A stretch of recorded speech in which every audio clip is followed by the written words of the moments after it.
എല്ലാവർക്കും എൻ്റെ പുതിയ വീഡിയോയിലേക്ക് സ്വാഗതം. അപ്പം ഇന്ന് ഒരു ചിരിയോടുകൂടി ഞാൻ ഈ ഒരു വീഡിയോ തുടങ്ങുകയാണ്. കാരണം ചിരിക്കാം, ചിന്തിക്കാം, ചിന്തിച്ചുകൊണ്ട് ചിരിക്കാം. അപ്പം നിങ്ങൾ ഇതെന്താ ഞാൻ ചെയ്യാൻ പോണെന്നല്ലേ? അപ്പം ഇന്ന് നമ്മൾ ചെയ്യാൻ പോകുന്നത് രേണുസുതിയെ പറ്റി നമ്മളുടെ അച്ഛൻ, അറിയാലോ ഏതച്ഛനാണെന്നുള്ളത്, അച്ഛൻ കൊടുത്ത ഒരു ഇൻ്റർവ്യൂ ഞാൻ കണ്ടു. കുത്തിയിരുന്ന് ഫുള്ള് കണ്ടു കേട്ടോ. സത്യം പറഞ്ഞ് ചിരിച്ചു, കുറേ ചിന്തിച്ചു. കാരണം ഒരു പേപ്പറിൻ്റെ രണ്ട് വശം അതുപോലെയാണ് ഒരു മനുഷ്യനെന്നും അത് ഏത് തരത്തിൽ വേണമെങ്കിലും ഫോൾഡ് ചെയ്യാൻ പറ്റുമെന്നും അത് എങ്ങനെയൊക്കെ പറ്റുമെന്നും നമുക്ക് പറഞ്ഞു തന്നിട്ടുണ്ട്, അനുഭവിച്ചിട്ടുണ്ടെങ്കിലും പക്ഷെ നമ്മളത് വീണ്ടും വീണ്ടും കാണുമ്പോൾ നമുക്ക് അത്ഭുതമാണ് തോന്നുന്നത്, അല്ലേ? അപ്പം ഇന്നത്തെ എൻ്റെ വീഡിയോ അതുപോലെ ചെറിയ അത്ഭുതങ്ങൾ ഇതിനകത്തുണ്ട്. ഇന്ന് ഇച്ചിരി ലെങ്തിയാണ് എൻ്റെ വീഡിയോ. അപ്പോൾ നിങ്ങളെൻ്റെ വീഡിയോ കാണണം, മുഴുവനും കാണണമെന്നാണ് ഞാൻ പറയും. ഇന്നേ നാടി വരെ നിങ്ങളോട് ഞാൻ പറഞ്ഞില്ല എൻ്റെ വീഡിയോ മുഴുവൻ ഇരുന്ന് കാണണം. ഒരു തവണ പറഞ്ഞിട്ടുണ്ട് മൊത്തം കാണാണ്ട് കമൻറ്റ് ചെയ്യുമെന്ന് പറഞ്ഞിട്ടുണ്ട്, അല്ലേ? പക്ഷേ ഇന്ന് ഞാൻ നിങ്ങളോട് കമൻറ്റിനെ പറിച്ചില്ല, എൻ്റെ വീഡിയോ മൊത്തം ഒന്ന് കാണണം എന്ന് ഞാൻ പറയുന്നുണ്ട്. അപ്പോൾ നമുക്ക് തുടങ്ങാം. അപ്പോൾ ആദ്യം തന്നെ ഞാൻ നിങ്ങളൊരു വീഡിയോ കാണിക്കാൻ പോകാം. ഏതെന്നല്ലേ, ഈ 4-5 മാസം 6 മാസം മുമ്പേ അച്ഛൻ നമ്മുടെ രേണു ചേച്ചിയെ പറ്റി പറഞ്ഞ ഒരു ക്ലിപ്പ് ഞാൻ നിങ്ങളെ കാണിക്കാൻ പോകുന്നു. അപ്പം നിങ്ങളത് കാണണം. ഞാൻ ആ ഒറ്റ ക്ലിപ്പ്, ഞാൻ പഴയ ഒരു ക്ലിപ്പ് മാത്രമേ ഞാൻ വെക്കുന്നുള്ളൂ. ആ ഒരൊറ്റ ക്ലിപ്പ് നിങ്ങൾ കണ്ടിട്ട് അച്ഛൻ്റെ തപ്പിപ്പോയി കഴിഞ്ഞാൽ അച്ഛൻ്റെ പഴയ കുറേ വീഡിയോസും അച്ഛൻ ഇൻ്റർവ്യൂ കൊടുത്ത വീഡിയോസൊക്കെ കാണാൻ പറ്റും. നിങ്ങളത് കണ്ടു നോക്കണം. എന്നിട്ട് ഇന്നത്തെ അച്ഛൻ്റെ ഇൻ്റർവ്യൂ ഒന്ന് കാണണം. ശരിക്കും പറഞ്ഞാൽ ചിരിക്കാനുള്ള വകുപ്പ് ഇതിനകത്തുണ്ടെന്നേ. പലയിടങ്ങളിൽ അച്ഛൻ പറയുന്നുണ്ട്, പറയാൻ വന്ന ചില കാര്യങ്ങൾ, അത് ചില സത്യങ്ങളും അച്ഛൻ പറയുന്നുണ്ട്. പക്ഷേ അച്ഛനെ അതാണ് ഒരു മനുഷ്യനെ ഇങ്ങനെ നമുക്ക് ഈ ഒരു പേപ്പർ ഏത് തരത്തിൽ ഫോൾഡ് ചെയ്യാൻ പറ്റും, അതേപോലെ ഒരു മനുഷ്യനെ ഫോൾഡ് ചെയ്തതിൻ്റെ ഞാൻ അത് നിങ്ങൾക്ക് കാണിച്ചു തരുന്നുണ്ട്. നിങ്ങൾ ഈ ഒരു ചാനലിൽ പോയിട്ട് നിങ്ങൾ ആ വീഡിയോ മുഴുവൻ കാണണം. കാരണം ഞാനത് ഇങ്ങനെ എഡിറ്റ് ചെയ്ത് കട്ട് ചെയ്ത് കേട്ടിട്ടൊന്നുമില്ല അതിനകത്ത്. പക്ഷെ അതുകൊണ്ട് നിങ്ങളത് പോയി കണ്ട് നിങ്ങൾക്കപ്പം മനസ്സിലാവും, മുഴുവൻ നിങ്ങൾക്ക് മനസ്സിലാവും. അപ്പോൾ ചിരിച്ചുകൊണ്ട് നമുക്ക് ഈ വീഡിയോ കാണാം, കേട്ടല്ലോ? അപ്പം അതൊന്ന് കണ്ടിട്ട് വാ. മനുഷ്യൻ കൊള്ളാത്ത തെറിവാക്കുകളാണ് എന്നെ വിളിച്ചത്. നാടക നടിയല്ലേ രേണുസുതി? നാടക നടിയല്ലേ? ബിഗ് ബോസിനകത്തോട്ട് കയറി ചെന്നപ്പോ എന്തോ പറഞ്ഞു നിങ്ങൾ കണ്ടു കാണുമല്ലോ. സുജിയേട്ടാ, ഞാൻ വന്നു. ഞാൻ സിംഗിൾ ജീവിതം നയിച്ച് മുൻപോട്ട് പോയിക്കൊണ്ടിരിക്കുന്ന ആളാണ്. ചുമ്മാ സൈബർ ഇടങ്ങളിൽ നിങ്ങൾ എനിക്ക് മക്കളെ തരണ്ട. ഞാനൊരു സ്ത്രീ വിരോധിയുമല്ല, ഞാനൊരു ഗേയും അല്ല, ഞാനൊരു പുരുഷനാണ്. കണ്ടല്ലോ, ആ വീഡിയോ കണ്ടല്ലോ. അപ്പോൾ ഞാൻ നിങ്ങളോട് ആദ്യം തന്നെ പറയട്ടെ, രേണുസുതിക്ക് ക്യാൻസർ ആണെന്നുള്ള കാര്യം പബ്ലിക്കായ ശേഷം, രേണുസുതി പറയുന്നതിന് മുമ്പേ അത് പബ്ലിക്കായി. അപ്പോൾ നമ്മളൊന്നത് കൺഫേം ചെയ്തില്ല. ഞാനാണെങ്കിൽ അതിനെപ്പറ്റി വീഡിയോ ചെയ്തില്ല കേട്ടോ, ഉള്ള കാര്യം പറയാമല്ലോ. കാരണം ഇതും ചെറിയൊരു കാര്യമല്ല. ക്യാൻസർ പോലെയുള്ള അസുഖം എന്ന് പറഞ്ഞാൽ അതൊരു വല്ലാത്തൊരു അസുഖമാണ്. അപ്പോൾ അത് അവർ സ്വയം പറയട്ടെ എന്ന് ഞാൻ വെയിറ്റ് ചെയ്തു. അവർ സ്വയം പറഞ്ഞ ശേഷമാണ് ഓക്കെ ഞാൻ പോലും അത് ഓക്കെ കൺഫേം ആക്കിയത്. മറ്റുള്ളവരൊക്കെ അതിൻ്റെ ഒരു ഊഹാപോഹങ്ങൾ കേട്ട മുതലേ വീഡിയോ ചെയ്തു തുടങ്ങി. പക്ഷെ നമ്മളത് കാണാതെ കേൾക്കാൻ ചെയ്യാൻ പാടില്ലല്ലോ. അപ്പം നമ്മൾ അതിനെ റെസ്പെക്റ്റ് ചെയ്യുന്നുണ്ട്. കാരണം ഒരു ക്യാൻസർ പോലൊരു അസുഖം എന്ന് പറയുമ്പോൾ സത്യം പറയാമല്ലോ, ഞാൻ കുറേ മാസങ്ങളായി. ഇപ്പോൾ ശരിക്കും പറഞ്ഞു കഴിഞ്ഞാൽ കുറേ എങ്ങനെ പറയുക, ഏകദേശം ഒരു 1 year അടുത്തോളം ആയിട്ടുണ്ടാവും. എനിക്ക് കംപ്ലീറ്റിൽ എൻ്റെ ഒരു റൈറ്റ് സൈഡ് കംപ്ലീറ്റ് ഫുള്ള്, അതായത് കൈ മാത്രമോ കാല് മാത്രമോ എന്നല്ല, അതായത് ഈ ഹെഡ് ടോപ്പ് ടു ബോട്ടം അത്രയും എനിക്ക് complete half portion of body എന്ന് പറയാം എനിക്ക് പെയിനാണ്. അതെൻ്റെ ചില എന്താ പറയുക ബോണുകളുടെ ഒരു വേരിയേഷൻ വന്നിട്ടുണ്ട്. അതിന് കയറുകളെടുത്ത് ചെറിയ അകൽച്ച, നിങ്ങൾക്ക് മെഡിക്കൽ ടൈമാണ് അതൊക്കെ ഞാൻ എങ്ങനെ പറഞ്ഞുതരും. ആവട്ടെ, നിങ്ങൾക്ക് മനസ്സിലാകുന്ന പക്ഷേ ചെറിയ അകൽച്ചയും അടുപ്പമൊക്കെ ഉള്ളൂ. അപ്പോൾ ഞരമ്പുകളൊക്കെ ഇതിൻ്റെ ഇടയിൽ കൂടെയൊക്കെ പോകുന്നതാണ്. അപ്പോൾ അതിനൊക്കെ ചെറിയ ഞരക്കമൊക്കെ ഉണ്ടാകുന്നതാണ്. അപ്പം ഭയങ്കര പെയിനാണ് കേട്ടോ എനിക്ക്. ഞാൻ ഡെയിലി എന്താ പറയുക, നിങ്ങൾ ഡെയിലി 10 അടിക്കുമെന്ന് പറഞ്ഞാൽ ഡെയിലി ഞാൻ മരുന്നടിക്കും. ഏതാണ് നിങ്ങൾ ഉദ്ദേശിക്കുന്ന മരുന്നല്ല കേട്ടോ, പെയിൻ കില്ലർ. കാരണം ഈ സാധനം ചെന്നാൽ മാത്രമേ ഞാൻ 100 നിൽക്കുകയുള്ളൂ. നല്ലതുപോലെ എനിക്ക് എന്താ പറയുക വേദനയുള്ള കൂട്ടത്തിലാണ്. ചില ദിവസങ്ങൾ 4 തവണയൊക്കെ ഞാൻ ടാബ്ലറ്റ് എടുത്തിട്ടുണ്ട്. അത്രയ്ക്ക് വേദനയുള്ള കാര്യമാണെന്നേ. അതൊക്കെ എന്ത് ചെയ്യാൻ പറ്റും? അപ്പം ഫിസിയോതെറാപ്പിയും കാര്യം ഇങ്ങനെ പോകുന്നു. അപ്പോൾ ചിലപ്പോഴൊക്കെ ഞാൻ പണ്ടാണെങ്കിൽ എനിക്കുള്ള ക്യാൻസറാണ്. കാരണം ചിലപ്പോൾ കൈക്ക് ഭയങ്കര പെരുപ്പാണ്. ഇങ്ങനെ നമ്മളെന്താ പറയുക, ഈ 5 വിരലും കൂട്ടിപ്പിടിച്ച് കുഞ്ഞിന് ചോറ് കൊടുക്കാൻ എനിക്ക് ചോറ് കഴിക്കാൻ പറ്റില്ല, പെരുക്കും. അപ്പം ഞാൻ ആ ഒരു കണ്ടീഷനിലൂടെ പോകുന്നു. അപ്പോൾ എനിക്ക് ഈ പെയിനൊന്നും പറ്റുന്നില്ലെന്നേ താങ്ങാനായിട്ട്. ഞാൻ പലപ്പോഴും ഈ ക്യാൻസർ പേഷ്യൻ്റ് കൊടുക്കുന്ന അൾട്രാസെറ്റ് ടാബ്ലറ്റ്സ് ഒക്കെ ഉണ്ട്. എന്നിട്ട് അപ്പുറത്തൊരു അമ്മയുണ്ട് ക്യാൻസർ പേഷ്യൻ്റ്. ഈ വേദന, ഈ കൈ ഇരിക്കുന്ന ടാബ്ലറ്റ് വെച്ച് വേദന കുറയുന്നില്ല. ഞാൻ നോക്കിൽ പോയിട്ട് ഒരെണ്ണം എടുത്ത് കഴിച്ചിട്ടുണ്ട്, അവിടെ നിന്ന് വാങ്ങിച്ച് കഴിച്ചിട്ടുണ്ട്. അത് കഴിക്കുമ്പോൾ എനിക്ക് എങ്ങനെ പോയാലും എനിക്കൊരു 7-8 മണിക്കൂറത്തേക്കിന് ഒരു വേദനയ്ക്കൊരു ശമനം കിട്ടുമായിരുന്നു. അപ്പം പറഞ്ഞു വരുന്നത്, അപ്പോൾ ഇതൊക്കെ നമുക്കറിയാം. ഞാനൊരു മെഡിക്കൽ ഫീൽഡ് ആളാണ് നിങ്ങൾക്ക് ഞാൻ പറഞ്ഞിട്ടുണ്ട്. അപ്പം എനിക്കതറിയാവുന്നതുകൊണ്ട് തന്നെ ഞാൻ അധികം പുള്ളിക്കാരി ആ ടൈമിൽ അതിനുശേഷം വിമർശിക്കാനോ അല്ലെങ്കിൽ സപ്പോർട്ട് ചെയ്യാനും പോയില്ല, വിമർശിക്കാനും പോയില്ല അധികം. പിന്നെ പ്രാർത്ഥനയിൽ ദൈവമേ അതൊന്ന് നേരെയായി കൊടുക്കണേ. ഇതിൻ്റെ വേദന നമുക്കറിയാം, ചെറിയ വേദന പോലും എനിക്ക് താങ്ങാൻ പറ്റുന്നില്ല. അപ്പോൾ ഈ ഒരു വലിയ വലിയ വേദനകൾ എന്തായിരിക്കും നമുക്കത് മനസ്സിലാക്കാൻ പറ്റുന്ന കാര്യമാണ്. അപ്പം നമ്മൾ അതിനെപ്പറ്റി വിട്ടു. അത് കഴിഞ്ഞ് ഈ പുള്ളിക്കാരി ഇങ്ങോട്ട് വന്നിട്ട് എന്താ പറയുക, തൻ്റെ ഒരു സ്ഥാനം കുറഞ്ഞു എന്ന് കണ്ടു കഴിഞ്ഞപ്പോൾ പുള്ളിക്കാരി നല്ല ഒന്നാം തരമായിട്ടാണ് പിന്നെ ഫീൽഡ് ക്യാച്ച് ചെയ്യാനൊക്കെ പറയുന്നില്ലേ എന്ന് പറഞ്ഞ പോലെ പുള്ളിക്കാരി വീണ്ടും നേരത്തിലിറങ്ങി. അപ്പോഴും നമ്മൾ പറഞ്ഞു വേണോ എൻ്റെ പൊന്നു സുധി അടങ്ങിയിരിക്കേ, സുധി പോട്ടെ വേണു അടങ്ങിയിരിക്കേ, കാരണം കീമൊക്കെ പോകുന്ന ദൈവത്തെ വിളിക്കേ, ഇപ്പം നീ എനിക്ക് വയ്യ കൈക്ക് വേനെ കാലിക്ക് വേന തലമുടി ഓക്കെ അതൊക്കെ നിങ്ങൾ പബ്ലിക്കിൽ കാണിച്ചത് പ്രശ്നമുള്ള കാര്യമില്ല. പക്ഷെ വെറുതെ എന്തിനാ ഒരു വിവാദം ഉണ്ടാക്കണേ അത് നമ്മൾ ചോദിച്ചു. കാരണം ഇതിന് തുടക്കം പുള്ളിക്കാരി തന്നെയാണ്. പുള്ളിക്കാരി സ്വന്തം വീട്ടിൽ സ്വന്തം ഫോണിലൂടെ സംസാരിച്ച് തീർക്കേണ്ട ഒരു പ്രശ്നം അതിപ്പം നമ്മുടെ പള്ളിയിൽ അച്ഛൻ വരെ ഏറ്റുപിടിച്ച് പുള്ളിക്കാരൻ അതിന് വലിയ ഭയങ്കര കോമഡി ആയിട്ടോ. അപ്പോൾ ഇത്രയും കോമഡി ഉണ്ടാക്കി വെച്ചിരിക്കുകയാണ്. അപ്പോൾ നമുക്കൊരു കാര്യം ചെയ്യാം, അതിനെപ്പറ്റി സംസാരിക്കാം. ആദ്യത്തിൻ്റെ ഒരു ക്ലിപ്പ് കണ്ടുവാ. എങ്ങനെയാണ് അത്തരത്തിലൊരു ഇത്രയും പ്രശ്നങ്ങൾക്കിടയിലും അങ്ങനെ പോകണം, അങ്ങനെ ഒരു തോട്ട് വന്നത് എപ്പോഴായിരുന്നു? രേണുസുധിയുടെ പിതാവും മാതാവും അതുപോലെ തന്നെ സഹോദരിയും എന്നെ ഇവിടെ വന്ന് ക്ഷണിച്ചു.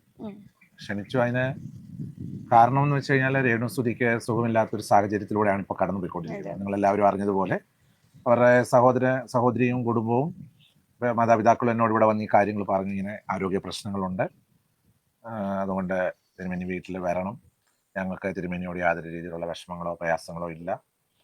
പരസ്പരം ഞങ്ങൾ അങ്ങോട്ടും ഇങ്ങോട്ടും വന്നു പോയ കാര്യങ്ങൾ പൊരുത്തപ്പെട്ടു എന്ന് വെച്ച് വന്നുപോയ ജീവിതത്തിൽ വന്നു പോയിട്ടുള്ള അങ്ങോട്ടും ഇങ്ങോട്ടും വാക്കുകൾ കൊണ്ടൊക്കെ അങ്ങോട്ടും ഇങ്ങോട്ടും ഒക്കെ വന്നുപോയ പ്രയാസങ്ങളൊക്കെ പരസ്പരം നിരപ്പായി. അങ്ങോട്ടും ഇങ്ങോട്ടും ഓരോന്ന് പറഞ്ഞ് വഴക്കൂടി അല്ലെങ്കിൽ വാട്ട് എവർ ഇറ്റ് ഈസ് എന്തെങ്കിലുമൊക്കെ കാണിച്ചുകൊണ്ടിരുന്ന നിങ്ങൾ പെട്ടെന്ന് ഓപ്പോസിറ്റ് നിൽക്കുന്ന ആൾക്ക് ഇന്ന് ഇത്തരത്തിലൊരു അസുഖമാണ് എന്ന് അറിഞ്ഞപ്പോൾ എന്തായിരുന്നു? വളരെ ദുഃഖമാണ് തോന്നിയത്. വാസ്തവത്തിൽ ഞാനും രേണുസുധിയും തമ്മിൽ വ്യക്തിപരമായിട്ട് ഇന്ന് വരെ ഒരു സംസാരം ഉണ്ടായിട്ടില്ല. പറയുന്നുണ്ട് ഇതിനകത്ത്, അച്ഛനായിട്ട് പോയതല്ല, അച്ഛൻ്റെ അടുത്തേക്ക് അയച്ചിരുന്നു, രേണുസുധിയും കുടുംബം അങ്ങോട്ടേക്ക് ആയിരുന്നു. അപ്പം അവിടുത്തെ സന്നിധാനത്തിലേക്ക് യേശു എത്തിച്ചു എന്ന് വേണമെങ്കിൽ പറയാം കേട്ടോ. കാരണം അമ്മാതിരി കോലിൽ സൃഷ്ടിച്ചൊരു വിവാദമായിരുന്നല്ലോ അന്ന്. കൊടുത്തു, എന്ത് സ്ഥലം കൊടുത്തു, അത് ബാക്കിയുള്ള സ്ഥലങ്ങൾ വിറ്റ് പോകാൻ വേണ്ടി അങ്ങനെ ബ്ലാ ബ്ലാ ബ്ലാ കേസുകൾ. അപ്പോൾ നിങ്ങൾക്ക് എല്ലാവർക്കും അറിയുന്ന കാര്യം ഞാൻ പിന്നെ റിപ്പീറ്റ് ചെയ്ത് പറഞ്ഞ് നമുക്ക് ബോറടിപ്പിക്കേണ്ട ആവശ്യമില്ല. അപ്പോൾ പുള്ളി അങ്ങോട്ട് ഇതിനകത്ത് എന്താണ് ഒരു കോമഡി എന്ന് വെച്ച് കഴിഞ്ഞാൽ, നിങ്ങൾ ആദ്യം കണ്ട ആ ഒരു വീഡിയോ ഇല്ലേ, പുള്ളിക്കാരൻ പറഞ്ഞ നാടകനാട്ടി. അപ്പം പുള്ളി അത് പറഞ്ഞ ഒരു കാര്യം, ഞാനും രേണുസുധിയും തമ്മിൽ ഫേസ് ടു ഫേസ് സംസാരിച്ച് പ്രശ്നങ്ങൾ ഉണ്ടായിട്ടില്ല, എല്ലാം സോഷ്യൽ മീഡിയയിൽ നിന്നാണ് പുള്ളിക്കാരൻ പറഞ്ഞു തരുന്നത്. അപ്പോൾ നിങ്ങൾ ഈ ക്ലിപ്പ് ഒന്ന് കാണണം കേട്ടോ. മനുഷ്യൻ കേൾക്കാൻ കൊള്ളാത്ത തെറിവാക്കുകളാണ് എന്നെ വിളിക്കുന്നത്. സത്യമായിട്ടും പറയുകയാണ്. പുള്ളി എന്താ പറഞ്ഞത്, എന്നെ മനുഷ്യന് കേൾക്കാൻ പറ്റാത്ത അടക്കം പെടാൻ തെറി എന്നെ വിളിച്ചു.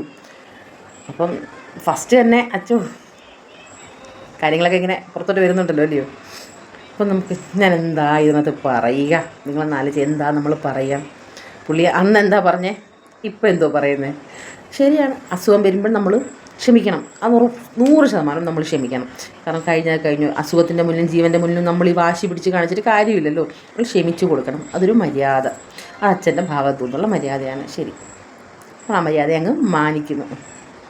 പക്ഷെ കള്ളം പറയരുതല്ലോ അല്ലേ, അല്ലേ? പോട്ടെ, നമ്മളങ്ങ് ക്ഷമിച്ചു വിട്ടു. മുഖാമുഖം ഞങ്ങൾ ഒന്നും പറഞ്ഞിട്ടില്ല. നിങ്ങൾ കേട്ട സോഷ്യൽ മീഡിയ കണ്ടതുപോലെ നിരവധി ക്വസ്റ്റ്യൻസ് എന്നോട് ചോദിക്കുമ്പോൾ അതിന് പറഞ്ഞ ഉത്തരങ്ങളിലൂടെയാണ് ഞാനും രേണുസുധിയും തമ്മിൽ ശത്രുത പോലെ ആകേണ്ട ഒരു സാഹചര്യം ഉണ്ടായത്. ഇന്ന് വരെ എന്റെ പൊന്നച്ചാൽ ലോഹിട്ടുണ്ട് ഇത് കള്ളം പറയാതെ, സത്യമായിട്ട് പറയും, ഇത് കള്ളം പറയാതെ.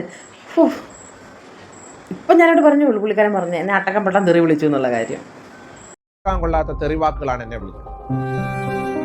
സോഷ്യൽ മീഡിയയിൽ അവിടെ വന്ന ചോദ്യങ്ങൾക്ക് ഉത്തരം പറഞ്ഞത് മാത്രമാണ്. അല്ല, ഞാൻ ഒരു കാര്യം ഞാൻ നിങ്ങളോട് ചോദിച്ചോട്ടെ, ഈ സോഷ്യൽ മീഡിയയിലിരിക്കുന്ന ഏതെങ്കിലും റിയാക്ട് ചെയ്യുന്ന ആൾക്കാർ, നിങ്ങൾക്ക് ഒത്തിരി ആൾക്കാരെ അറിയാമല്ലോ, ഞാൻ ഉൾപ്പെടെ പലരെ അറിയാം, നിങ്ങൾക്കറിയാം, ആരെങ്കിലും രേണുസുധിയോട് അച്ഛനോട് അങ്ങോട്ട് ചെന്നാണോ ഈ പ്രശ്നങ്ങൾ ഉണ്ടാക്കിയത്? ചെന്ന് ചോദിച്ചിട്ടാണോ ഈ പ്രശ്നങ്ങൾ തുടങ്ങിയത്? അച്ഛൻ്റെ സ്ഥലം കൊടുക്കാൻ വേണ്ടിയിട്ട്, അതായത് മറ്റുള്ള സ്ഥലം വിറ്റുപോകാൻ വേണ്ടിയിട്ട് കാണിച്ചതാണോ? അല്ലെങ്കിൽ അച്ഛൻ അങ്ങനെ ചെയ്തു, അല്ലെങ്കിൽ ഇങ്ങനെ ചെയ്തു, ഫിറോസ് വന്ന് വീട് വെച്ചു, ഇതിനെ പറ്റിയിട്ട് ഈ റിയാക്ട് ചെയ്ത ആൾക്കാരോ അങ്ങനെയുള്ള ആൾക്കാർ ആരെങ്കിലും അച്ഛൻ്റെ അടുത്തോ അവരെടുത്തോ അങ്ങോട്ട് വന്ന് ചോദിച്ചിട്ടാണോ ഇഷ്യൂസ് ഉണ്ടായത്? അല്ലല്ലോ. രേണുസുധി അങ്ങനെ പറഞ്ഞു ഇങ്ങനെ പറഞ്ഞു എന്ന് അച്ഛൻ്റെ ചെവിയാക്കിയിട്ടു, അച്ഛൻ അവിടെ നിന്ന് റിയാക്ട് ചെയ്തു, അത് സോഷ്യൽ മീഡിയ വന്നു. രേണുസുധി അത് സോഷ്യൽ മീഡിയ ഇട്ടു, അച്ഛൻ അപ്പുറത്തിരുന്ന് സോഷ്യൽ മീഡിയ ഇട്ടു. ഇത് ക്ലാഷായപ്പം മുതലെടുത്ത് എല്ലാ റിയാക്ടേഴ്സും അല്ലേ, യൂട്യൂബിൽ റിയാക്ട് ചെയ്യുന്ന എല്ലാ ആൾക്കാരും വന്ന് റിയാക്ട് ചെയ്തു, അച്ഛനെ വിളിച്ച് കാര്യങ്ങളുടെ സത്യസ്ഥിതികൾ ചോദിക്കുന്നു, പോകുന്നു. ഇതല്ലേ സത്യം? അല്ലാണ്ട് വെറുതെ വീട്ടിലിരുന്ന് ഫുഡ് കഴിച്ചുകൊണ്ടിരുന്ന രേണുസുതിയോട് നിങ്ങളുടെ അച്ഛൻ ഇങ്ങനെയൊക്കെ പറഞ്ഞ് ശരിയാണോ എന്ന് പറഞ്ഞ് കള്ളത്തരം പറഞ്ഞാൽ അവരെ കുത്തി ഇളക്കിയതോ? അവിടെ ഇരുന്ന് കുർബാന കൊണ്ടുകൊണ്ടിരുന്ന അച്ഛനെ വിളിച്ചിരുത്തിയിട്ട് അച്ഛൻ രേണുസുതി ഇങ്ങനെ പറഞ്ഞു, അപ്പോൾ അച്ഛൻ എന്താണ് എന്ന് ചോദിച്ചിട്ട് അങ്ങോട്ടേക്ക് ആരും വന്നതല്ലല്ലോ. എൻ്റെ അറിവിൽ ഇതുവരെ അങ്ങനെ നിങ്ങളെ ആരും ചൊറിഞ്ഞുണ്ടാക്കിയ പ്രശ്നമല്ല, നിങ്ങൾ 2 വ്യക്തികൾ തുടങ്ങി വെച്ച പ്രശ്നങ്ങളാണ് അത്. അപ്പം ഇതെങ്ങനെയാണ് സോഷ്യൽ മീഡിയയിൽ നിങ്ങളോട് ചോദിച്ച ആൾക്കാർ പറഞ്ഞതിൽ നിന്നാവുന്നത്? അച്ഛൻ പേപ്പർ മടക്ക്, പക്ഷെ അതിങ്ങനെ ഒരുമാതിരി വല്ലാത്ത മടക്കായി പോകരുത് കേട്ടോ. അതായത് ഞാൻ ചിന്തിക്കുന്ന ഇത്രയേ ഉള്ളൂ, തികഞ്ഞവരായിട്ട് ആരും തന്നെ ഇല്ല. ഒരാൾ പോലും ഈ ഭൂമിയിൽ തികഞ്ഞവരായിട്ടില്ല. മാത്രമല്ല, നമ്മൾ ചെളി വാരി പരസ്പരം എറിയുന്നത് കൊണ്ട് എന്ത് നേട്ടമാണുള്ളത്? അച്ഛൻ ആ പറഞ്ഞ പോയിന്റ് കറക്റ്റാണ്. തികഞ്ഞവരായിട്ട് ആരുണ്ട്? ആരുമില്ല. ഞാൻ പോലും തികഞ്ഞവളല്ല കേട്ടോ. അപ്പോൾ പരസ്പരം ചെളി അച്ഛൻ ഇത് തന്നെ അല്ലയോ എല്ലാവരും പറയണേ? ഞാൻ എൻ്റെ ആരും വിടന്നേ, ഇത് തന്നെയല്ലേ എല്ലാവരും പറയുന്നേ? പരസ്പരം എന്തിന് ചെളി വാരി എറിയുന്നു? 5 മാസം മുമ്പ് അച്ഛൻ ഇതാ പണി ചെയ്തത് അല്ലേ? അച്ഛൻ അങ്ങോട്ടെറിഞ്ഞ് അവൾ ഇങ്ങോട്ടെറിഞ്ഞ്, അച്ഛൻ 2 എറിയും അവൾ 4 എറിയും. അത് കഴിഞ്ഞിട്ടാ അല്ല, എന്തിനാ ഇപ്പോഴും വന്നിട്ട് വീണ്ടും ചെളി എറിയണേന്ന് എനിക്ക് മനസ്സിലാവുന്നില്ല. നിങ്ങൾക്ക് മനസ്സിലാവുന്നുണ്ടോ? ഇപ്പൊ നിങ്ങൾ ശത്രുതയാണെങ്കിലും ഇപ്പൊ നിങ്ങൾ അതെല്ലാം മറന്ന് വീണ്ടും അവരുടെ അടുത്തേക്ക് സ്നേഹത്തോടെ പോകുമ്പോൾ ഇതുപോലെ ഒരുപാട് പേര് നെഗറ്റീവ് പറയുന്ന രേണുസുതിക്കെതിരെ ആഞ്ഞടിക്കുന്ന ഒരുപാട് പേരുണ്ട്. അവരൊന്നും ഇപ്പോഴും അങ്ങനെ തന്നെ റിയാക്ട് ചെയ്തുകൊണ്ടിരിക്കുകയാണ്. അത് ശരിക്കും കറക്റ്റ് ക്വസ്റ്റ്യൻ അല്ലേ? ശത്രുതയിലായിരുന്നു അച്ഛൻ തന്നെ. ഞാനത് മറുപടി പറഞ്ഞിട്ടുണ്ട്. അസുഖം വന്നപ്പം അവർ വന്നു, ഞാൻ എല്ലാം ക്ഷമിച്ചു കൊടുത്തു. ആ കൊച്ചു ചോദിച്ച ചോദ്യം അച്ഛൻ അതുപോലെ എസ് വെച്ചിട്ടുമുണ്ട്. അപ്പം നമുക്കിവിടെ ചിന്തിക്കാനുള്ള പോയിന്റുണ്ട്. അവരുടെ ജീവിത മാർഗത്തിന് വേണ്ടിയിട്ട്, അവർക്ക് ദിവസവും ജീവിച്ചു പോകാനായിട്ട് അവർ ജോലി ചെയ്തൊരു സഹോദരിയാണ്. അവർക്ക് അറിയാവുന്ന രീതിയിൽ അവർ പ്രൊമോഷൻ ചെയ്യുമായിരുന്നു, അവർക്ക് അറിയാവുന്ന രീതിയിൽ അവർ ഉദ്ഘാടനങ്ങൾക്ക് പോകുമായിരുന്നു, അവർക്ക് അറിയാവുന്ന സ്റ്റേജ് പ്രോഗ്രാമിന് പോകാമായിരുന്നു. അതൊക്കെ അവരുടെ ജീവിത സന്ധാരണത്തിനായിട്ട് അന്നന്ന് ജീവിതം. കാരണം കൊല്ലം സ്തുതി മരണപ്പെട്ട ശേഷം ആ കുടുംബം മുൻപോട്ട് പോകണം. അവർക്കൊരു വസ്തുവും വീടും ഉണ്ടെന്നും പറഞ്ഞ് അവരുടെ ജീവിതം മുന്നോട്ട് കൊണ്ടുപോകാൻ കഴിയത്തില്ല. അപ്പൊ അവർക്ക് സന്തോഷമായ ഒരു ജോലി എന്ന് പറഞ്ഞാൽ അവർക്ക് ഇങ്ങനെയുള്ള കാര്യങ്ങളിൽ ഏർപ്പെട്ട് കടന്നു പോകുക എന്നുള്ളതാണ്. Correct point. അവർക്ക് അറിയുന്ന ജോലി ചെയ്യണമായിരുന്നു, അറിയുന്ന പ്രൊമോഷൻ ചെയ്യണമായിരുന്നു, അതൊക്കെ അറിയുന്ന ജോലി. അച്ഛൻ അവൾക്ക് അറിയുന്ന ജോലി അതേപോലെ ആൾക്കാർക്ക് എന്തോരം അറിയുന്ന ജോലികൾ ചെയ്യുന്നു. ആരെങ്കിലും പുറകെ പോയി ഇത്രയ്ക്ക് സൈബർ ബുള്ളിങ് ചെയ്യുന്നുണ്ടോ? ഇല്ല. എന്തുകൊണ്ട്? അതാണ് ക്വസ്റ്റ്യൻ മാർക്ക്. കാരണം വെച്ചാൽ അവരാരും തന്നെ ഞാൻ ഇതാണ് എന്നും പറഞ്ഞിട്ട് വന്ന ആൾക്കാരുടെ മുന്നിലൊരു ഇമേജ് ഉണ്ടാക്കിയിട്ട് പിന്നെ എന്ന് മൂക്കത്തെ വിരൽ വെപ്പിക്കുന്ന പോലെയുള്ള ഒരു പരിപാടികൾ ആരും ചെയ്തിട്ടില്ല വെച്ചാൽ ഇവള് ചെയ്തു. അതാണ് നമുക്ക് ഇത്രയും ഹേറ്റേഴ്സ് ഉണ്ടായത്. അത് അച്ഛൻ തന്നെ പറഞ്ഞിട്ടുണ്ട് അല്ലേ? നമുക്കൊന്ന് കണ്ടാലോ?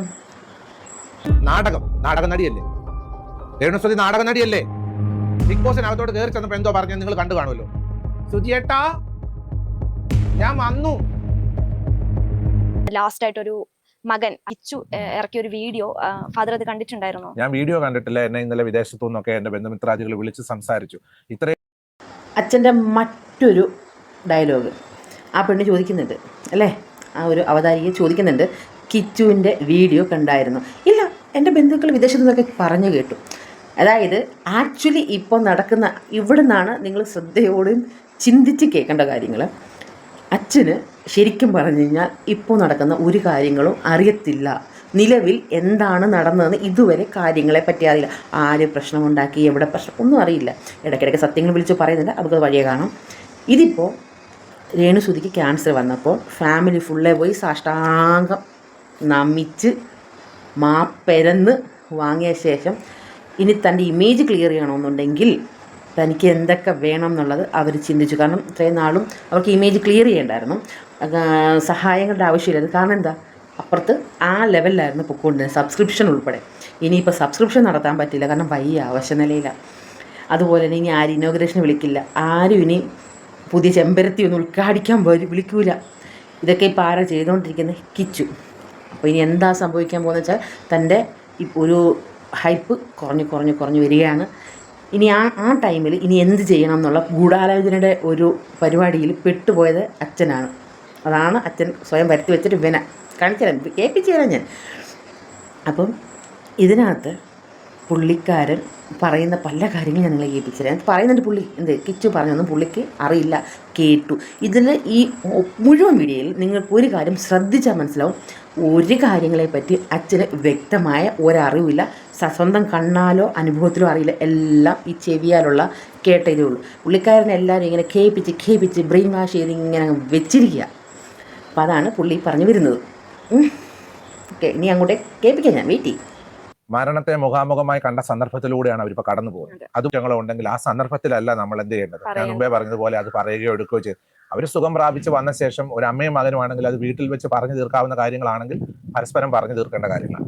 അതങ്ങനെ സോഷ്യൽ മീഡിയയിൽ വന്ന് എന്തെങ്കിലും കാര്യങ്ങൾ പറയുന്നുണ്ടെങ്കിൽ അതിലൂടെ മറ്റുള്ളവർക്ക് വിമർശിക്കാൻ ഒരു അവസരമാവുകയല്ലേ ഉള്ളൂ. ആ ബോധം അച്ഛനുണ്ട്. ഇത് തന്നെയല്ലേ എല്ലാവരും പറയുന്നേ.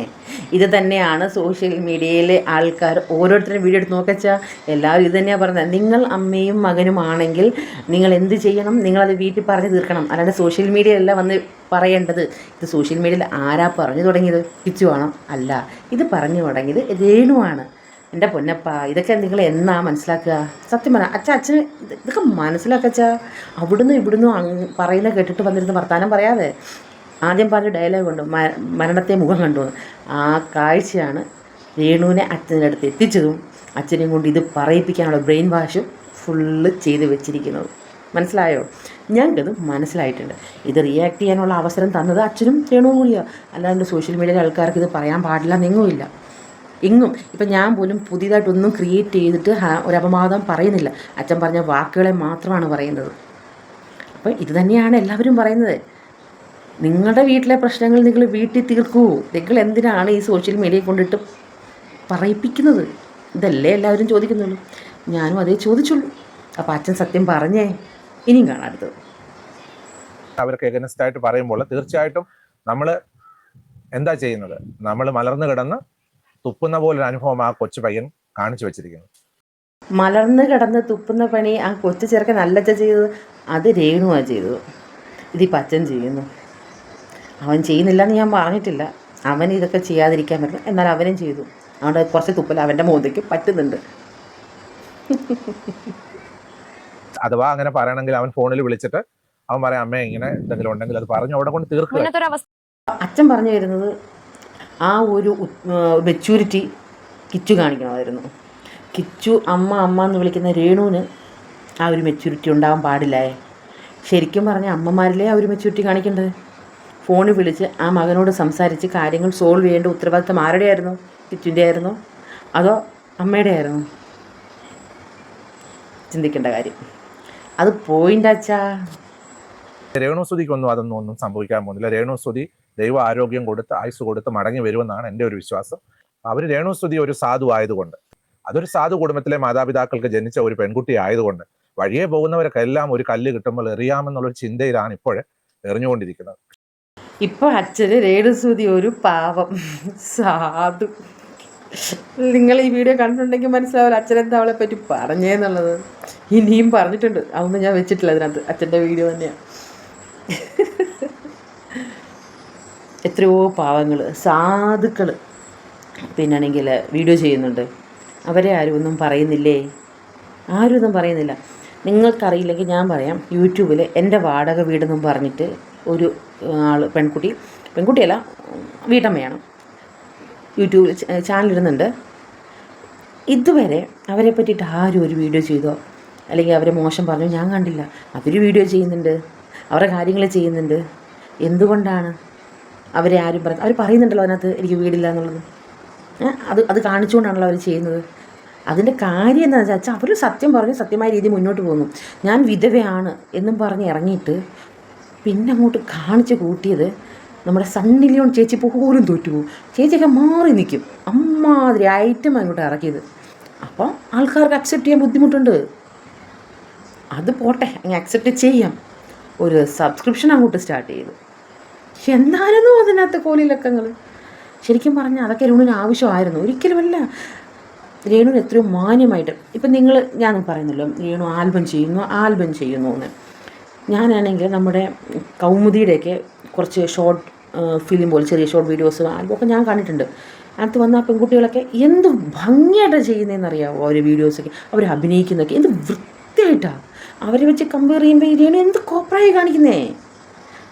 അതേ ആൾക്കാർ വിമർശിച്ചുള്ളൂ. എത്രയോ ആൾക്കാർ ഫെയിം, അതിലാണെങ്കിൽ വർഷങ്ങളായിട്ട് അഭിനയിക്കുന്ന ഒരു പെങ്കൊച്ചി ഇപ്പം സിനിമയിൽ ചെറിയ ചെറിയ റോള്, ചില നേഴ്സായിട്ട് ഇങ്ങനെ നിൽക്കുന്നു, വീട്ടിലെ ഒരു തൂത്തുപോകുന്നു. ഞാൻ കണ്ടു 2-3 സിനിമയിൽ അങ്ങനെയുള്ള വേഷം ചെയ്യുന്നത് കണ്ടു. ഡോക്ടറിൻ്റെ അസിസ്റ്റൻ്റായിട്ട് അങ്ങോട്ട് നടന്നു പോകുന്നു, ആൾക്കൂട്ടനായിരിക്കും, അങ്ങനെ പുതിയ പുതിയ സിനിമയില്ലേ. പക്ഷെ ആ കൊച്ച് നമ്മുടെ മിനി സ്ട്രീം, അതായത് നമ്മുടെ യൂട്യൂബിലൊക്കെ, കൗമുദിയിൽ, വേറെ അങ്ങനെ ഒത്തിരി ഉണ്ട്, ആർ ജെ ടോക്സോ അങ്ങനെ പറയുന്ന ചാനലിലൊക്കെ അവർ വീഡിയോസ് ചെയ്യുന്നുണ്ട്. എന്ത് ഭംഗിയായിട്ടെന്നറിയോ, ആനന്ദൊക്കെ പറയുന്ന അവരോടൊക്കെ എന്ത് വൃത്തിക്ക് ഭംഗിയായിട്ടാണ് ചെയ്യുന്നതെന്നറിയോ. അത് മോഡേൺ ഡ്രസ്സ് ഇടുന്നുണ്ട്, അവർ സാരി ഉടുക്കുന്നുണ്ട്, അവർ നിങ്ങളത് കണ്ടു നോക്കുന്നേ. ആ സ്ഥാനത്ത് രേണുവിൻ്റെ ആൽബം ഒന്ന് കണ്ടു നോക്കിക്ക്. ഞാൻ ഒന്നും പറയുന്നില്ല, എന്ത് പറയാനാ. ഇപ്പൊ പുള്ളിക്കാരത്തി ഒന്ന് വർത്താനം പറഞ്ഞാൽ പറയും എവിടുന്ന് വന്ന് നിങ്ങൾക്ക് ഈ നാക്ക്, അടുത്ത ക്വസ്റ്റ്യൻ മിണ്ടാതിരുന്നാൽ പറയും ഇപ്പൊ നിന്റെ എല്ലാം തീർന്നോ. അപ്പൊ ഒരു കരയിൽ കൂടെ വെള്ളത്തിൽ കൂടെ ആ പുള്ളിക്കാരത്തെ ജീവിക്കാൻ അനുവദിക്കുന്നില്ല എന്നുള്ളതല്ലേ സത്യം. അവരെ ചേർത്ത് പിടിക്കാൻ തന്നെയാണ് തീരുമാനിക്കുന്നത്. പക്ഷേ കർത്താവ് ജീസസ് ക്രൈസ്റ്റ് എന്ന് നമ്മളോട് പറഞ്ഞേക്കുന്നത് ക്ഷമിക്കാനാ പറഞ്ഞു.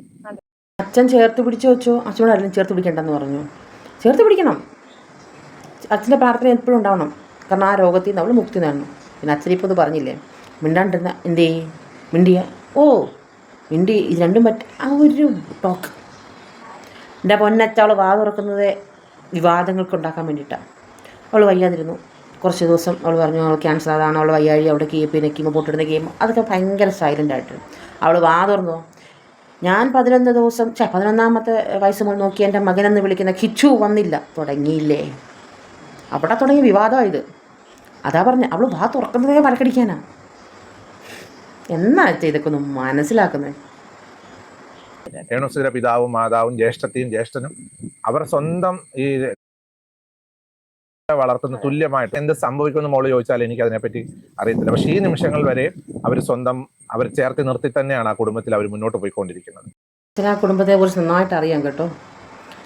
അങ്ങനെ വേണോ വെച്ചാൽ വളർത്താൻ, സ്വന്തം മക്കളെ പോയി ചേർത്ത് വേണം വളർത്താൻ നാളെ. അതിനെ പറ്റിയിട്ട് ഞങ്ങൾക്കും അറിയില്ല, ഉടയ തമ്പുരാനും മാത്രം അറിയാം. എന്തായാലും ആ കൊച്ചിൻ്റെ ഫ്യൂച്ചർ ബ്രൈറ്റ് ആയിരിക്കട്ടെ, അതാണ് ആഗ്രഹം. രാഹുൽ ദാസ്, ഞാൻ കിച്ചു എന്ന് വിളിക്കാൻ ആഗ്രഹിക്കുന്നില്ല. എൻ്റെ കയ്യിൽ അവരുടെ സർട്ടിഫിക്കറ്റ് ഒക്കെ ഇവിടെ ഇരിക്കുന്ന സർട്ടിഫിക്കറ്റിനകത്ത് രാഹുൽ ദാസ് എന്നാണ് അദ്ദേഹത്തിന്റെ പേര്. ഈ രാഹുൽ ദാസ് എന്ന് പറയുന്ന വ്യക്തിയോട് എനിക്ക് പറയുവാനുള്ളത്, നീ സഹായിക്കണമെന്ന് ഞാൻ നിന്നോട് ആവശ്യപ്പെടുന്നില്ല. നീ സഹായിക്കണ്ട, അനേകർ നിന്നെ സഹായിച്ചാൽ നീ തരത്തിലൊക്കെ എത്തിയിരിക്കുന്നത്. അതുകൊണ്ട് ദൈവത്തെ വിളിച്ച് ശാന്തമായിട്ട് നീ ജീവിക്കാനാണ് എനിക്ക് നിന്നോട് പറയാനായിട്ടുള്ളത്. അത് പറയാനുള്ള അതോറിറ്റി എനിക്കുണ്ട്. മാടപ്പള്ളിയിലോ പ്ലാന്തോട്ടത്തിലോ അഹങ്കാരം കാണിക്കാൻ വരികയും ചെയ്യേണ്ട, അതുകൂടെ എനിക്ക് പറയാനുണ്ട്. അങ്ങോട്ട് ചെന്നേക്കരുതെന്ന്. അച്ഛന് കുർബാന കൊള്ളിക്കാൻ മാത്രമല്ല അറിയാവുന്നത്, വേണ്ടി വന്നാൽ കുത്തേ പൂരിപ്പിച്ചെടുത്തു. ഈ കൊച്ചെന്തോ പറഞ്ഞേ, അച്ഛനറിഞ്ഞുകൂടാ. അച്ഛൻ്റെ ബന്ധുക്കൾ ഗൾഫിൽ നിന്ന്, പുറത്തുനിന്ന്, വിദേശത്തുനിന്ന് വിളിച്ച് അച്ഛനെ ചെവി പറഞ്ഞ കാര്യങ്ങൾ അച്ഛനറിയത്തുള്ളൂ, ബാക്കിയൊന്നും അച്ഛനറിയില്ല. അറിവറ്റച്ഛൻ പറയുക, ഇങ്ങോട്ട് വന്നു പോയേക്കരുത്. എൻ്റെ പൊന്നെ, ചിരിപ്പിക്കാനും വേണം ഒരു കഴിവ്. കാരണം ഈ വസ്തുവിന് ഉടമസ്ഥൻ ഞാനായിട്ടാണ് ഇവിടെ ജീവിക്കുന്നത്. ഇവിടെ വന്ന് ബഹളം എടുക്കാനോ ശല്യം എടുക്കാനോ ഒന്നും വരണ്ട. രേണുസുതി ഒരു രോഗിയാണ്. ഇവിടെ വന്ന് അങ്ങനെ എന്തെങ്കിലും ഇനി ആ പെൺകുട്ടിയെ ആക്ഷേപിക്കുന്ന വീഡിയോ പുള്ളിക്കാരൻ ഇടുവാണെങ്കിൽ നിയമ നടപടികളുമായിട്ട് ഞങ്ങൾ മുന്നോട്ട് പോകാൻ തന്നെയാണ് തീരുമാനിക്കുന്നത്. എൻ്റെ കൂടെ ഒരു തീരുമാനമാണ്. ഇതാരാ പറയുന്നേ?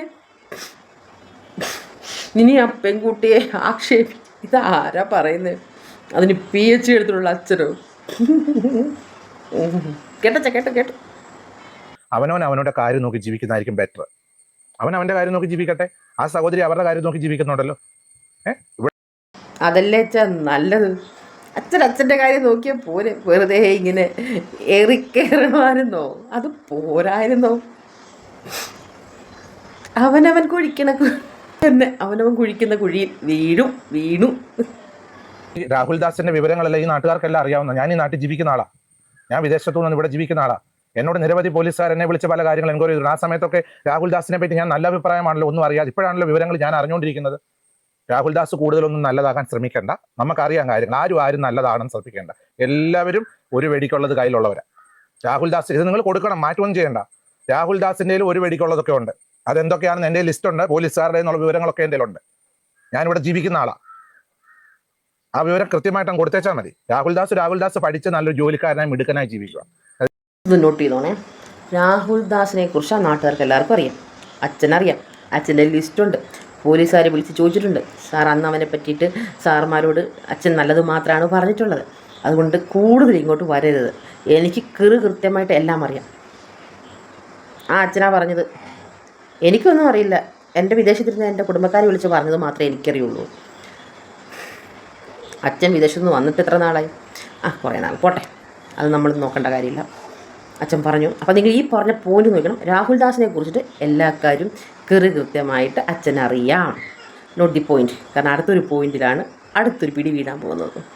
രേണുസുതിയെ കൂടുതൽ അങ്ങ് കുടുംബത്തെ ചവിട്ടിത്താക്കാൻ ശ്രമിക്കുവാണെങ്കിൽ കൂടെ നിൽക്കാൻ ആൾക്കാരുണ്ട്. ഞാൻ മാത്രമല്ല, ഒരുപാട് പേര് രേണുസുതിയുടെ കുടുംബത്തെ സപ്പോർട്ട് ചെയ്യാനായിട്ടുണ്ട്. ആ പെൺകുട്ടി എന്നോട് ഒരാൾ വിളിച്ച് പറഞ്ഞത് പല കാര്യങ്ങൾ അവർക്ക് പുറത്ത് പറയാൻ പറ്റത്തില്ലെന്നാണ് പറഞ്ഞത്. അതൊക്കെ പറയുവാണെങ്കിൽ രാഹുൽ ദാസ് ചിലപ്പോൾ ഇച്ചിരി ബുദ്ധിമുട്ടേണ്ടതായിട്ട് വരും.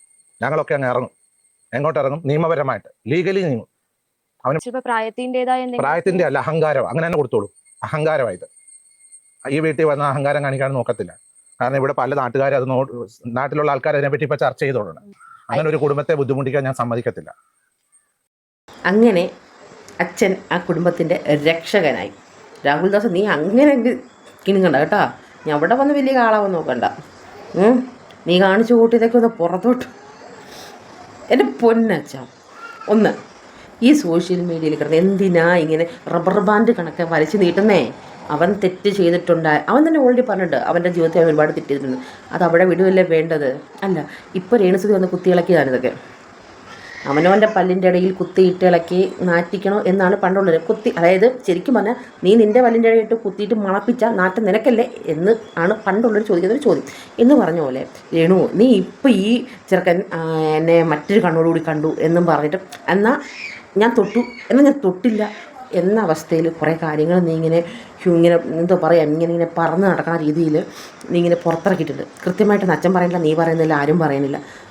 ശരിക്കും പറഞ്ഞാൽ അതിലൂടെ നമുക്ക് മനസ്സിലാകുന്ന ഒറ്റയടിക്ക് പറഞ്ഞു കഴിഞ്ഞാൽ ഇവൻ രേണുവിനെ കയറി എന്തോ കാണിച്ചു കൂട്ടി.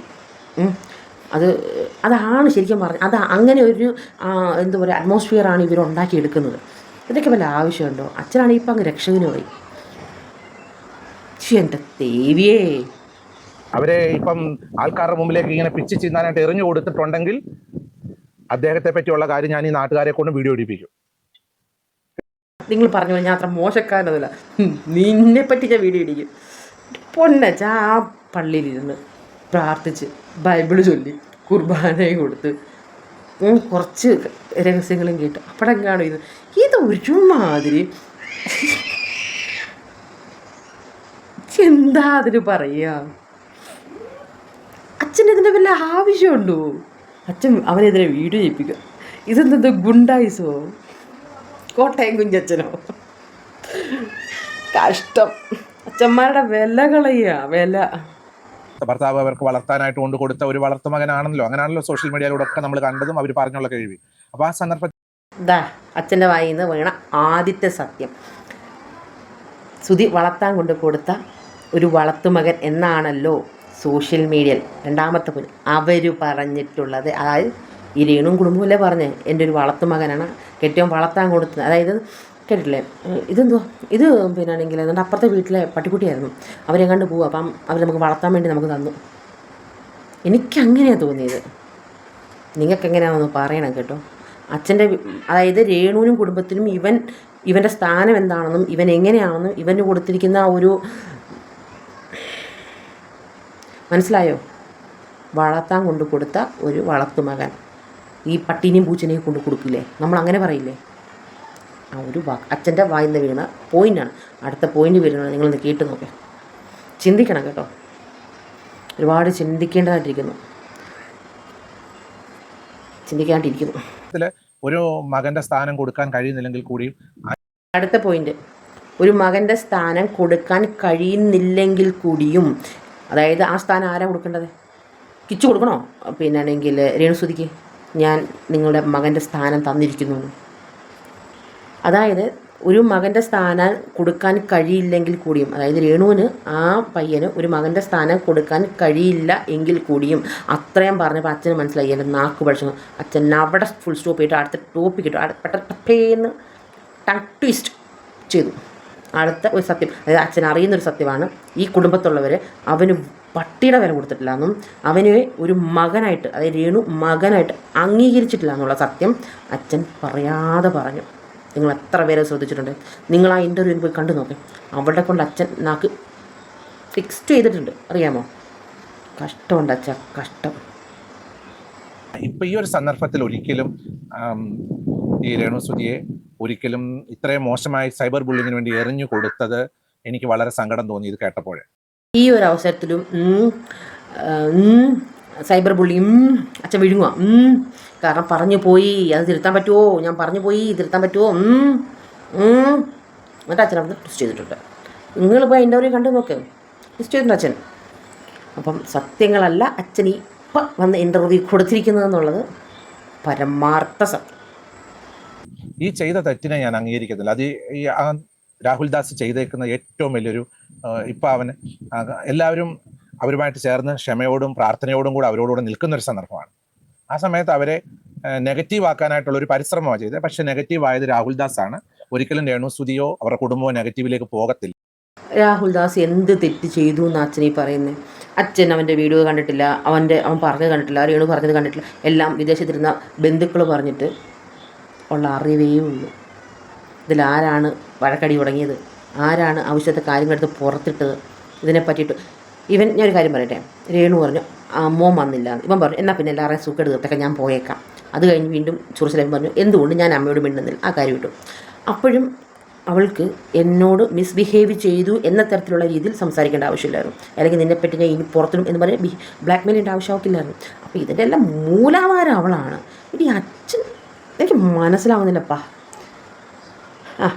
ഇപ്പം ഈ എന്ന് പറഞ്ഞ് വിഴുങ്ങി പറയുന്നതിനൊക്കെ ഉണ്ടല്ലോ, ദൈവൻ ഉണ്ട്, ഉട്ടയ തമ്പുരാനുണ്ട്. പുള്ളിക്കാറ്റിക്ക് സുഖമില്ലെന്നുള്ള ഈ അടുത്ത സമയത്താണല്ലോ അവരുടെ മാതാപിതാക്കൾ എന്നോട് പറഞ്ഞു. ചെറുപ്പത്തിൽ വന്നതിനെ പറ്റി എനിക്ക് അത്രയ്ക്ക് അറിയത്തില്ല. അങ്ങനെ ഉണ്ടായിട്ടുള്ള നിങ്ങൾക്ക് ശ്രദ്ധിച്ചില്ല, എൻ്റെ ശ്രദ്ധയിൽ ഇതുവരെ അത് വന്നിട്ടില്ല. ഞാൻ മുമ്പ് പറഞ്ഞൊരു പോയിന്റ് ഓർമ്മയുണ്ടോ? കിച്ചുവിൻ്റെ കാര്യങ്ങളെല്ലാം അറിയാം. രേണുസുതിക്ക് ഇങ്ങനൊരു അസുഖം നേരത്തെ ഉണ്ടായിരുന്നു. എൻ്റെ റിവ്യൂവിൽ എനിക്കറിയില്ല, മാതാപിതാക്കൾ പറയുമ്പോഴാണ് അറിയുന്നത്. ഇതൊന്നും ഞാൻ കണ്ടില്ല. എന്ന് വെച്ച് കഴിഞ്ഞാൽ അവിടുത്തെ കാര്യമായ രേണുവിന് ചെറുപ്പത്തിൽ അസുഖം ഉണ്ടായിരുന്നു, അറിയത്തില്ല. രേണുവിന് ക്യാൻസർ ആയിരുന്നു, അറിയത്തില്ല. രേണുവിനെ പറ്റി അറിയത്തില്ല, ഒന്നും അറിയത്തില്ല. ഇപ്പോൾ റീസെൻ്റ് ആയിട്ട് ക്യാൻസർ ആണെന്ന് അവൾ പബ്ലിക്കായിട്ട് പറഞ്ഞു. അപ്പനും അമ്മയും എല്ലാം കൂടി സാഷ്ടാംഗം കുമ്പിട്ട് മാപ്പ് പറഞ്ഞു, അപ്പം അറിയാം. പക്ഷെ കിച്ചുവിനെ പറ്റിയിട്ട് എല്ലാം അറിയാം. ആർക്കാച്ചാ ഈ വീഡിയോ കാണുമ്പോൾ മനസ്സിലാവാത്തെ? ഇതെല്ലാം ഒരു സ്ക്രിപ്റ്റഡ് ആണെന്നുള്ള കാര്യം. പക്ഷെ ഈ അച്ഛൻ ഇതിൽ വന്ന് പെട്ടതാണ് എനിക്ക് മനസ്സിലാവാത്തത്. എൻ്റെ പൊന്നച്ഛ, ഞാൻ വീണ്ടും പറയാം, പള്ളി മടയിൽ പോയിരിക്കെ, ബെറ്റർ അതാണ്. ആ ചെറുക്കൻ അവിടെ ശരിയായിരിക്കാം, ആ ചെറുക്കൻ നിയന്ത്രിക്കാൻ ആരും ഉണ്ടായിരുന്നില്ല, നോക്കാൻ ആരും ഉണ്ടായിരുന്നില്ല. ശരി ഏത് തെറ്റേത്, ചക്ക അത് വിളഞ്ഞാണോ തുന്നിച്ച് നോക്കേണ്ടതാണോ, ഇതിനെ പറ്റിയിട്ടൊന്നും ആ ചെറുക്കന് പറഞ്ഞു കൊടുക്കാൻ ആരും ഉണ്ടായിരുന്നില്ല. അതുകൊണ്ട് ചിലപ്പോൾ അവൻ്റെ അടുത്തുനിന്ന് ചില ചെറുതും വലുതുമായി ക്ഷമിക്കാൻ പറ്റും പല തെറ്റുകൾ ഉണ്ടായിരിക്കും. കാരണം അത് മാപ്പ് കൊടുക്കാൻ പറ്റാത്ത തരത്തിലുള്ള തെറ്റുകളൊന്നും ആയിരുന്നില്ല. ആയിരുന്നെങ്കിൽ ചെറുക്കൻ ഇന്നിങ്ങനെ വെളി നടക്കില്ലല്ലോ. ഇവൻ ആയിക്കോട്ടെ, ആരും അറിയാതെ അങ്ങ് പോയി. അത് കഴിഞ്ഞു പോയില്ലേ? അതൊക്കെ ശ്രുതി ഉണ്ടായിരുന്ന കാലത്തല്ലേ. അത് ശ്രുതിക്ക് ശേഷമുള്ള കാര്യങ്ങളല്ലല്ലോ, ശ്രുതിക്ക് മുമ്പേ ഉണ്ടായിരുന്ന കാര്യം, ശ്രുതി ഹാൻഡിൽ ചെയ്ത കാര്യങ്ങൾ അതെല്ലാം അവിടെ കഴിഞ്ഞു. ഇന്ന് ആ ചെറുക്കൻ അപ്പൻ നഷ്ടപ്പെട്ടു, അമ്മ നഷ്ടപ്പെട്ടു, അനാഥനെ പോലെയായി. ആരൊക്കെ ഉണ്ടെന്ന് പറഞ്ഞിട്ട് കാര്യമില്ല, അച്ഛനും അമ്മയില്ലെങ്കിൽ അനാഥം തന്നെയാ. അവിടുന്ന് ആ ചെറുക്കൻ കരകയറി വരുമല്ലേ. അവൻ വന്നോട്ടെ, അവൻ പഠിച്ചോട്ടെ, അല്ലെങ്കിൽ അവൻ എന്തെങ്കിലും ചെയ്തോട്ടെ, ബിസിനസ് ചെയ്യുവാൻ, അവന് പ്രൊമോഷൻ ചെയ്യുമോ, എന്ത് എന്ത് ചെയ്യാൻ ജീവിച്ചു പോട്ടെ. എൻ്റെ ശ്രുതി, സോറി എൻ്റെ രേണു, നീ നിന്റെ കാര്യം നോക്ക്. വെറുതെ നീക്ക് പഴക്കാളിയാവാതെ, അയ്യേ കഷ്ടം. അപ്പം കണ്ടല്ലോ, അത്രേ ഉള്ളൂ. ഒന്ന് പോയി കണ്ടു നോക്ക്, വിശദമായിട്ട് കാണാം അച്ഛൻ പലതും ഇങ്ങനെ വിരുങ്ങുന്നത്. അപ്പം നമുക്ക് പിന്നീട് അടുത്ത വീഡിയോ കാണാം. പയ്യെന്നേ ഇനി ഗുളിക കഴിക്കണം.